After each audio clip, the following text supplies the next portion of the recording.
बिस्मिल्लाहिर्रहमानिर्रहीम। अस्सलाम वालेकुम स्टूडेंट्स, आज आप लोगों का नाज़िया का टेस्ट है इंग्लिश का। आज आप लोगों का पेज नंबर 28 पे लेटर आर है। आर की साउंड है र। आर फॉर रैट, र रैट। आर फॉर रूलर, र रूलर। आर फॉर रैबिट, र रैबिट। आर फॉर रेडियो, र रेडियो। आर फॉर रुपी, र रुपी। आर फॉर रोज़, र रोज़। ये आप लोगों का इंग्लिश की रीडिंग है। उर्दू का आज आप लोगों का पेज नंबर 44 है। ये रीडिंग है आप लोगों की खे वाला पेज। और इसके बाद काउंटडाउन का पेज नंबर 33 जो है ये आप लोगों का CW है। Count and trace the numbers, ये आप लोगों का CW है।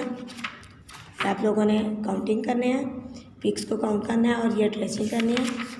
और इसके बाद पेज नंबर 34 जो है ये आप लोगों का HW है। जॉइन द डॉट्स, ये फिश है, ये आपने इसको कंप्लीट करना है। Right the missing numbers right करने हैं। बैकवर्ड काउंटिंग, यहाँ से ये देखें 1, यहाँ से आपने काउंटिंग स्टार्ट करनी है, 1 से लेकर 9 तक कंप्लीट करनी है। What comes between 1 has been done for you, ये आप लोगों ने जैसे 7, 8, 9 है। 4 के सेंटर में क्या आएगा, ये 6 है। ऐसे ही सारे आप लोगों ने क्वेश्चंस करने हैं। ये आप लोगों का HW है। इसके बाद आप लोगों ने काउंटिंग राइट करनी है 1 से 40 तक। और अलिफ से बढ़िए आप लोगों का हरूफ तरजीह, ये आप लोगों का काम है।